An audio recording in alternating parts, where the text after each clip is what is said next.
is SMNI News Channel. Truth that matters.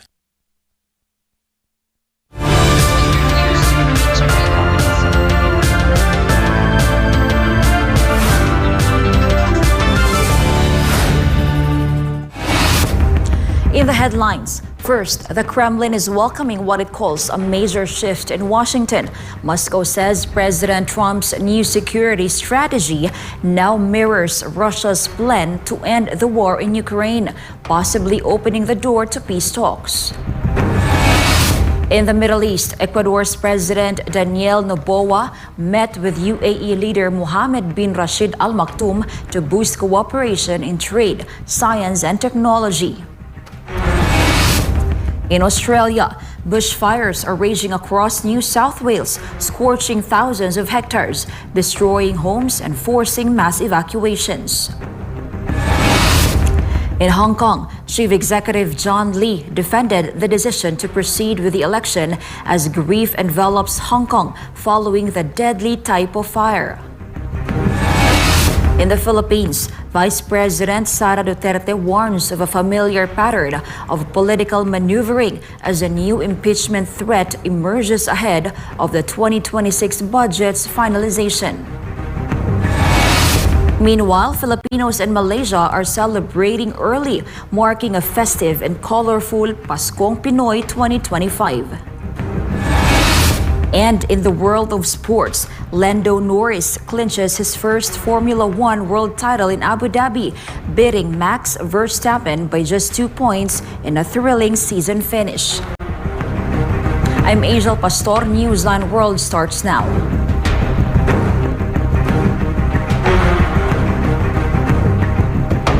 First in our news, raging bushfires are tearing through New South Wales, scorching thousands of hectares, destroying homes, and forcing entire communities to evacuate. This report from Paul Montebon. Natural disaster declarations are now in place across 6 local government areas as more than 70 fires burn out of control. Across the state, dozens of homes have been wiped out, and emergency crews warn that over 25 fronts remain uncontained. Flames are sweeping through Buladila and Redhead, ripping across bone-dry bushland as thick, choking smoke blankets the region. More than 150 firefighters, supported by water-bombing aircraft, are battling to stop the flames from pushing closer to communities. An emergency warning was issued on Saturday for Milson's Gully, where fires have scorched more than 9,000 hectares after days of intense burning. Authorities confirm up to 16 homes have been lost across the mid-north and central coasts. Federal Emergency Management Minister Christy McBain called the situation very distressing and said state and federal agencies are coordinating support. Relief efforts are underway. Emergency shelters, grants, loans, and financial support are being rushed to affected residents. Temperatures soared past 40 degrees in parts of Sydney and regional New South Wales since Friday. Heat wave alerts have been raised across several densely populated areas as conditions worsen. Fire crews are urging residents to stay alert, monitor updates, and prepare to leave as hot and windy weather threatens to intensify the crisis in the days ahead. For God and my beloved country, the Philippines, reporting for Newsline World, this has been Paul Montebon, SMNI News. More than 1,000 landless Paraguayan farmers stormed a large ranch on Friday, triggering clashes with police and intensifying long-standing tensions over land ownership and rural inequality. More details from Armal Forsuero. Farmers entered the Toro Veve cattle ranch in trucks and motorcycles, pushing into the property's 11,000 hectares. Land authorities had previously seized from alleged Brazilian drug trafficker Luis Carlos da Rocha. Police responded with rubber bullets and tear gas as groups attempted to occupy sections of the ranch, leading to a chaotic standoff on the rural estate. Demonstrators accuse powerful land-owning groups of hoarding resources and working with criminal networks to prevent rural families from accessing farmland. They argue that Lucipar estate was intentionally handed to Brazilian traffickers instead of being allocated under Paraguay's 1963 agrarian statute, which promotes land redistribution and family farming. Farmers continued loading tools and supplies, riding through the property as they prepared to hold their ground. Many say they have been left behind by the political system and lack the credit and support needed to survive in the market. De todas esas áreas entregadas a narco-brasileños, todos esos territorios, ellos vienen en complicidad y de acuerdo ya con el gobierno, con grupos paramilitares, matones, escuadrón de la muerte, que aplican un trabajo de sicariato en el área, en la zona. No podemos competir nosotros en este momento porque estamos abandonados políticamente, estamos sin crédito, estamos perdiendo nuestra tierra y cuando producimos no tenemos la posibilidad ni la capacidad de producir suficientemente, continuamente, entonces no tenemos acceso al mercado, no estamos vendiendo nada. According to authorities, they arrested 52 people following the clashes.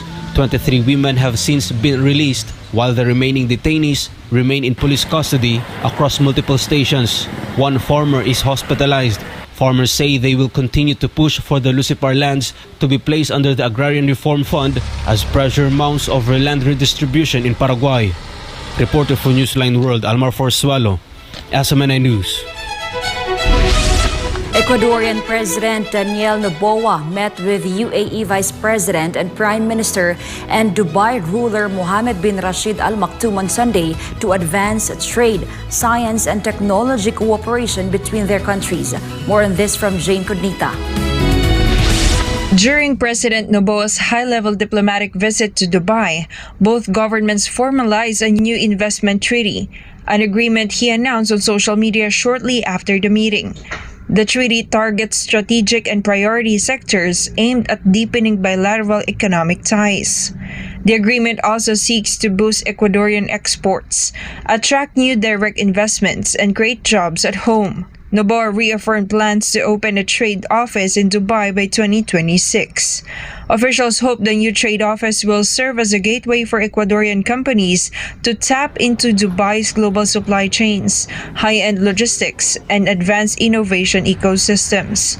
The UAE leadership signaled intentions to further expand its economic partnership not only with Ecuador, but also across Latin America. After his Gulf visit, Noboa is scheduled to travel to Norway for the December 10 Nobel Peace Prize ceremony after receiving an invitation from Venezuelan opposition figure Maria Corina Machado. This has been Jane Codnita, Global Citizen Correspondent, reporting for Newsline World. Vice President Sara Duterte is calling out what she describes as a familiar pattern of political maneuvering after members of the House of Representatives again raised the possibility of a fresh impeachment complaint timed, she says, just as Congress is set to finalize the 2026 national budget. Jason Rubrico reports.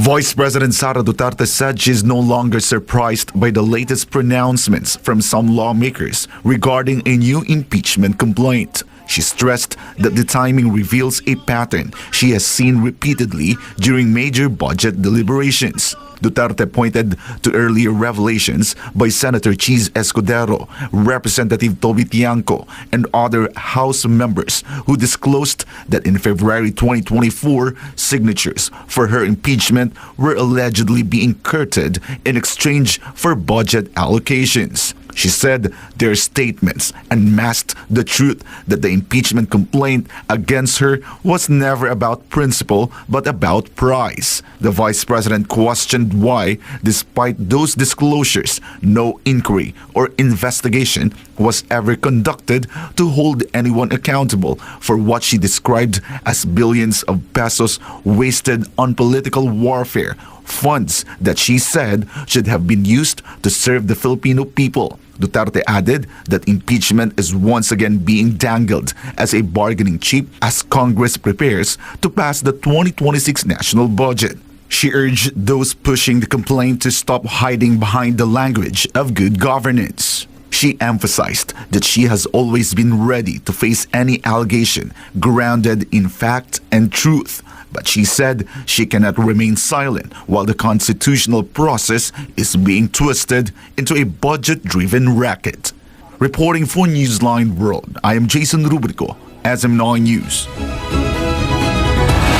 The Kremlin is welcoming what it calls a major shift in Washington. Moscow says President Trump's new security strategy now mirrors Russia's plan to end the war in Ukraine, possibly opening the door to peace talks. In Hong Kong, following the deadly Tai Po fire, Chief Executive John Lee is urging voters to turn out for the Legislative Council election despite near record low participation. More news when Newsline World returns.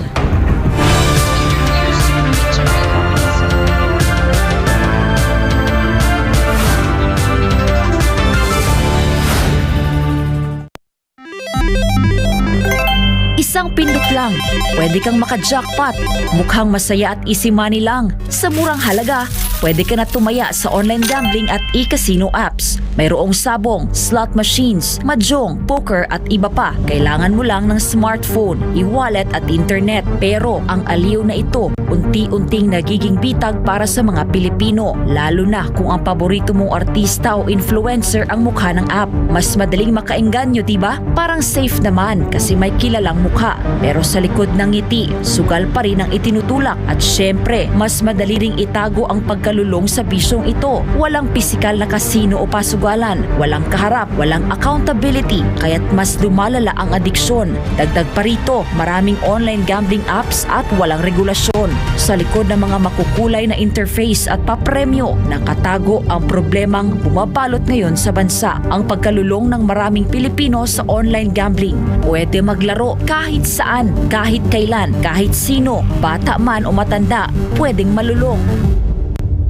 Ayon sa mga eksperto, ang pagkakalulong sa online gambling ay nagdudulot ng matinding stress at anxiety, pagkakabaon sa utang, pagkawasak ng pamilya, pagkawala ng tiwala sa sarili. At tulad ng ibang bisyo, may mga senyales ito tulad ng hindi makapagpigil kahit walang pera, palihim na tumataya, pagpapabaya sa trabaho, pamilya o sarili. Sa bawat taya, may mga taong tunay na kumikita, mga malalaking negosyante at investors na negosyo ang bisyo ng masa. Para sa kanila, perang pumapasok lang ito, pero para sa ordinaryong Pilipino, kabuhayan at relasyon ang nauubos. At ang masakit, tila matagal itong nahayaan. Hindi ito naging prioridad ng mga nakaupo sa taas hanggang sa sobrang lumala at halos naapektuhan na ang buong komunidad. Ngayon, sa dami ng nalulong at sa laki ng pinsalang naidulot, saka palalong umugong ang mga panukalang batas para higpitan ng online gambling, gaya ng pagbabawal sa paggamit ng e-wallets para tumaya, pagtaas ng minimum bet, mas mahigpit na identity verification, pag-block ng mga illegal na gambling sites, at bawasan o ipagbawal ang mga ads na target ang kabataan. Maaari itong magmukhang laro lang, pero sa katotohanan, isa itong sugal sa kinabukasan. Ang kita na dapat sa mga pangunahing pangangailangan o ipon na uubos sa sugal. At sa mundo ng online gambling, mas madali kang matalo kaysa manalo. Huwag hayaang sugal ang magdikta sa iyong buhay. Isang paalala mula sa SMNI.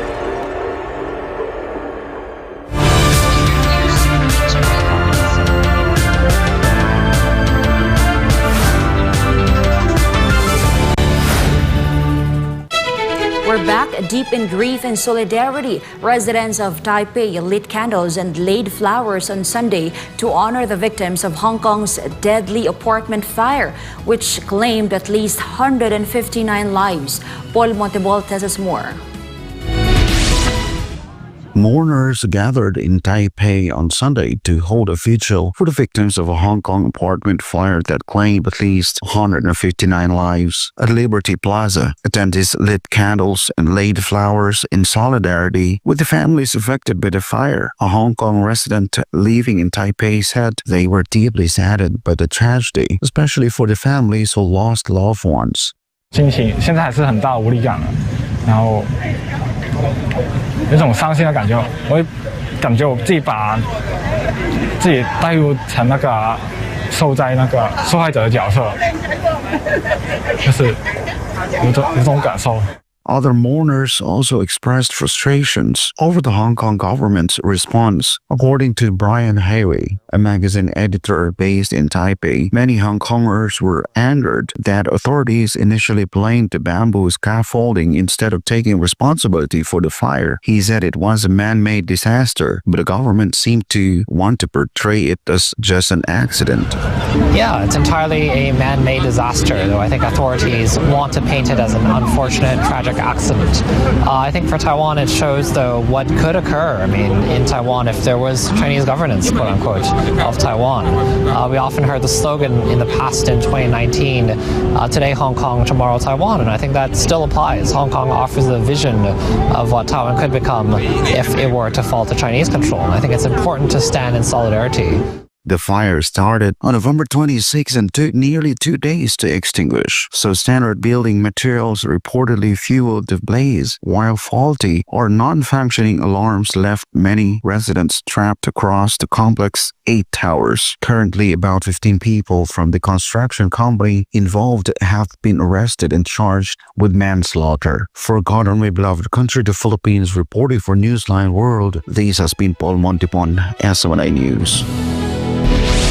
Hong Kong's elections saw a near-record low turnout after the city's worst fire in decades. This comes as Hong Kong Chief Executive John Lee has urged citizens to participate in the Legislative Council election, insisting that proceeding with the vote was the right decision.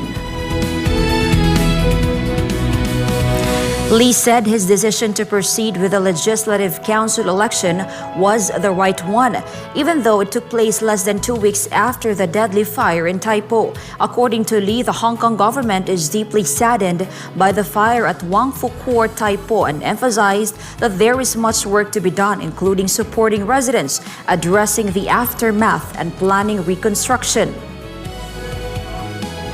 屋苑嘅火災，我哋大家都好悲痛。正因為咁，我哋好多工作要做，包括咧係支援災民啦，我哋做善後同埋重建啦，亦都係選好立法會咧，令到我哋更多事情可以做。無論係處理今次嘅災情、善後工作，以及我將來嘅制度改革或者社會整體嘅發展，都係非常重要。所以係希望每位都出嚟參與。The Hong Kong government reported a voter turnout of 31.9%, slightly higher than in the previous election in 2021. Authorities and citizens continue to call for justice and better responses to such tragedies. The Kremlin is welcoming a major shift in Washington. Moscow says President Trump's newly revised national security strategy mirrors Russia's own vision for ending the war in Ukraine and could open the door to a negotiated peace. Jean Domingo reports. The White House on Thursday released a 33-page update to the U.S. national security strategy, stating that Washington now aims to negotiate an expeditious cessation of hostilities in Ukraine and reduce the risk of conflict between Russia and European states. The document also says U.S. policy will seek to end both the perception and the reality of NATO as a continuously expanding alliance, a long-standing Russian demand. Kremlin spokesperson Dmitry Peskov said that Trump's reshaped doctrine largely corresponds with Russia's vision, describing it as a significant departure from past administrations. Peskov said the strategy promotes dialogue over confrontation, echoing what he says President Vladimir Putin has been calling for, and that it offers hope for constructive work toward a peaceful resolution for Ukraine. Те корректировки, которые мы видим, я бы сказал, они соответствуют во многом и нашему видению. И, наверное, можно надеяться на то, что это может быть таким скромным залогом того, что удастся конструктивно продолжить совместную работу над поисками мирного урегулирования по Украине, как минимум. Peskov also warned that what he called there's something that could obstruct implementation, saying Moscow would closely watch how the plan is executed. Безусловно, там и формулировки против конфронтации и в сторону диалога. выстраиванию добрых отношений. Это то, о чем говорит Путин. И это, конечно, отрадно, с одной стороны. Но, с другой стороны, мы знаем, что бывает, когда очень красиво, концептуально все написано, но то, что называется у них deep state, делает все по-другому. Бывает и так. Russia has repeatedly praised the restoration of direct contacts with Washington and Trump's role in facilitating negotiations with Kyiv. The strategy also takes aim at Ukraine's European supporters, accusing them of holding unrealistic expectations and warning of what it calls civilizational erasure. Some EU officials brush off the criticism. Germany's foreign minister said Europe will debate these matters on their own and needs no outside advice. Reporting for Newsline World, this has been Jean Domingo, SMNI News. Demonstrators filled Avenida Paulista in Sao Paulo on Sunday, calling for stronger protections for women amid a reported rise in femicide cases across Brazil. This report from Joy Tabanao. Crowds marched near the São Paulo Museum of Art, using music, song, and dance to call attention to violence against women.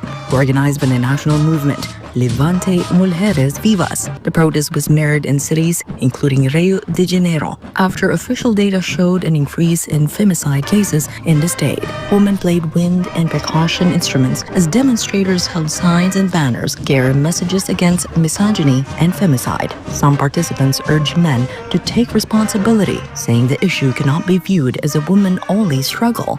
Eu acho que São Paulo tem que dar uma lição e leis mais duras, porque não pode ter omissão em relação a essas mortes dessas mulheres inocentes que são trabalhadoras e cuidam dos seus filhos. É um erro enxergar a epidemia de feminicídio como uma luta ou um problema exclusivo das mulheres. O feminicídio, a misoginia, é um problema social. Uma sociedade não é feita só por mulheres, é feita por homens também. Violência contra a mulher tem sido uma pauta que tem que ser mais levantada, na real. A gente fala muito sobre isso, sobre violência, e aí quando uma mulher é arrastada num trânsito completamente violento, de fato assassinada por um carro e por um homem, aí que as pessoas vão às ruas e tal. Mas a real é que a gente tem que cobrar do poder público e dos homens que essa cultura do estupro e da violência contra a mulher acabe. Between January and August 2025, authorities recorded 166 femicides in Sao Paulo, up from 152 cases during the same period last year. Joy Tabanao, your citizen correspondent reporting for Newsline World. When we return, Filipinos in Malaysia are celebrating early, marking a festive and colorful Paskong Pinoy 2025. And in the world of sports, Lando Norris clinches his first Formula One world title in Abu Dhabi, beating Max Verstappen by just 2 points in a thrilling season. More news after the break.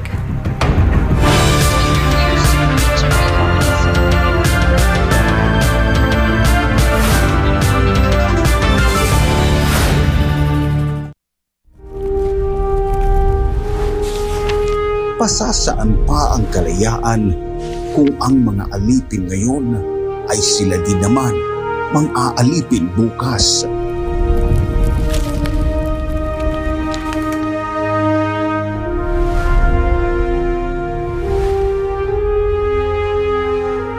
Ibigin mo ang iyong bayan ng sunod kay Bathala, sa iyong kapurihan at higit sa lahat sa iyong sarili.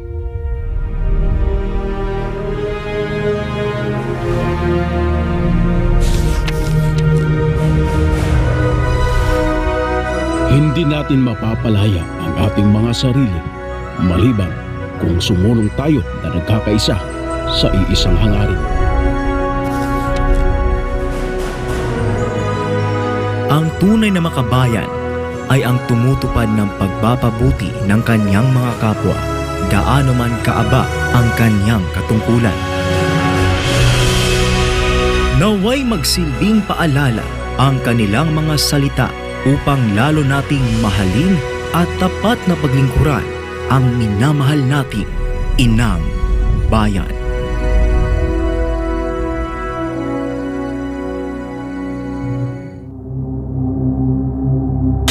kanang inyong mga cellphone, pagbantay mo sa inyong mga isultihan na mo sa una.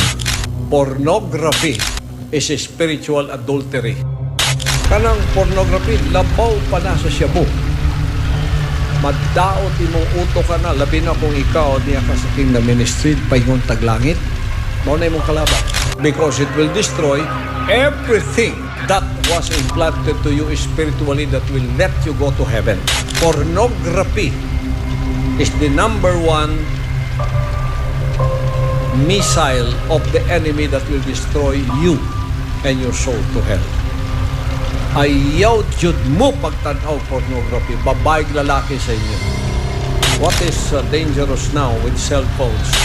You can go into the privacy of your room and look at your cell phone without anyone.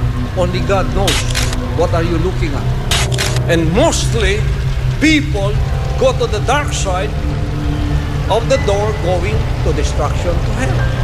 And that is pornography. It destroys the mind. It destroys the soul. It destroys your spirit.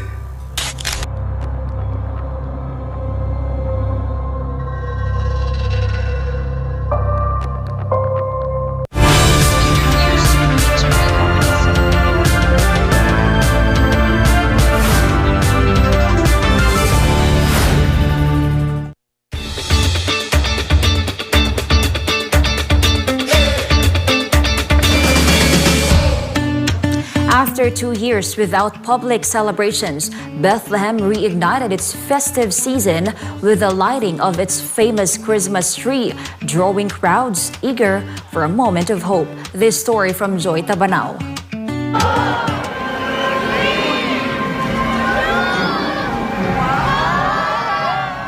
Bethlehem ushered in a renewed season of hope on Saturday as its iconic Christmas tree lit up once again, ending a 2-year pause in public celebrations brought about by the Gaza war. The lighting ceremony signaled not only the start of the city's winter festivities, but also a message of resilience and unity. Footage from the event shows clergy, local officials, families, and children in Santa costumes gathering in Manger Square to witness the long-awaited moment. Performances filled the plaza with music as the towering tree illuminated, drawing warm applause from attendees. Crowds gathered in Bethlehem for the long-awaited Christmas tree lighting, many expressing a renewed sense of hope after years of conflict. Locals say the celebration carries deep meaning as the city continues to face economic and political challenges. This year's program includes a lineup of special events, marking the first full public celebration since festivities were scaled back to purely religious observances during the conflict. Traditions such as midnight mass, gift giving, and preparing festive meals continue to bring families together in celebration of faith and community. Bethlehem's renewed festivities now stand as a symbol of hope and affirmation that even after years of hardship, the city's spirit continues to shine. Joy Tabanao, your citizen correspondent reporting for Newsline World.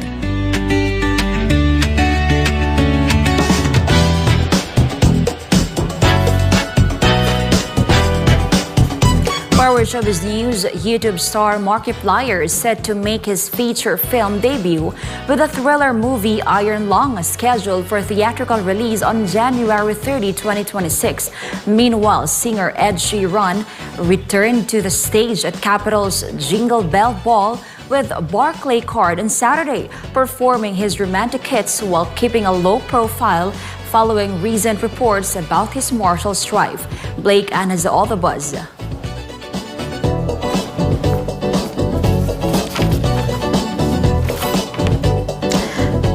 After over 2 years in the making, YouTube star Markiplier's directorial debut horror sci-fi movie Iron Lung is set to open in theaters. The film is based on the 2022 horror game by David Zimanski and features music by Andrew Holsholt. According to Variety, this marks Markiplier's feature film debut. The project is self-funded, with Markiplier serving as director. writer, producer, editor, and lead actor. Markiplier plans to release Iron Lung in 50 to 100 independent theaters across the United States during its initial run. The theatrical release on Iron Lung is set on January 30, 2026. Fans are sure to be eagerly anticipating the film, especially as it is Markiplier's first venture into feature filmmaking. Meanwhile, singer Ed Sheeran returned to the stage at Capitol's Jingle Bell Ball with Barclay Card on Saturday. For his first performance, Ed immediately performed one of his romantic hits, Perfect, a song that reflects his journey with Sherry, from childhood friends to husband and wife. According to reports, after marrying Sherry Seaborn and becoming parents to their 2 daughters, Ed is said to be prioritizing his family following fan speculation about his marital strife. However, he avoided speaking to the audience and focused primarily on singing. Ed chose to perform his romantic tracks, including Perfect and Thinking Out Loud, keeping the transitions between songs brief.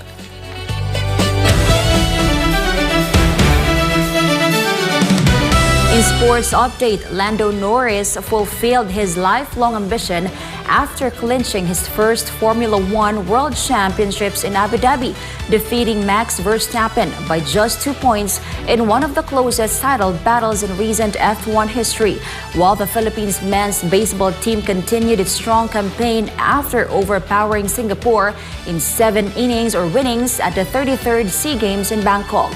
Almar Forzuelo for the latest updates. The 26-year-old British driver secured the title after finishing third in the final race of the 2025 season, edging out Max Verstappen. Despite the Dutch driver's strong late-season comeback, Norris said his greatest pride came not from beating rivals, but from staying true to who he is. He chose not to copy the aggressive style of other champions and focus instead on calm, disciplined racing and strong teamwork. His season was not easy. After winning the opening race, Norris struggled with car balance and suffered a major crash in Saudi Arabia. His McLaren teammate Oscar Piastri took the lead in the championship standings as Norris fell behind. A small change to the car's front suspension helped him regain confidence. More importantly, Norris worked hard on his mental approach, improving how he prepared for races and handled pressure. By the Dutch Grand Prix, he trailed Piastri by 34 points with only 9 races left. Instead of giving up, he worked harder, spent more time in the simulator, adjusted his driving style, and strengthened his mindset. McLaren team principal Andrea Stella praised Norris' growth and rare level of development. CEO Zach Brown, who has supported Norris since he was 14, called the title a special personal achievement. Norris' mother Siska said the family made many sacrifices to support his career.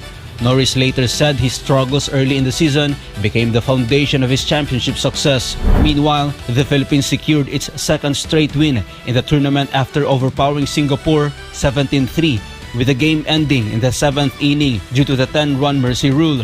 Mark Beranolia led the offensive surge, finishing with 4 RBIs, including a 2-run double in the 4th inning that pushed the lead to 8-0. Starting pitcher Amiel de Guzman delivered a dominant outing through 4 scoreless innings, striking out 6 batters, issuing 1 walk, and allowing only 2 hits before being relieved in the 5th. Singapore managed to score 3 runs in the 5th inning, but the Filipinos quickly answered with a 6-run rally in the 6th inning, aided by Singapore's defensive errors, extending the lead to 14-3. This victory followed their opening 14-0 rout of Indonesia. As the Philippines continues its quest to defend its SEA Games gold medal, the national team remains unbeaten and will face Malaysia in its next game. This is Almar Forzuelo bringing you the latest sports news. And before we end, may you be inspired with the words of the Sun.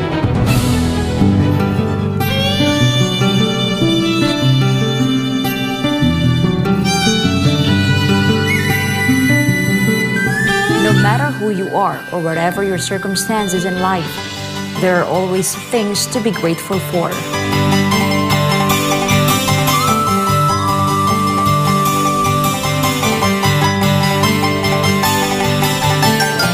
And for our Christmas countdown, there's only 17 days left before Christmas. And that's all for this edition of Newsline World. For God and my beloved country, the Philippines, I'm Angel Pastor. Thank you for watching and goodbye.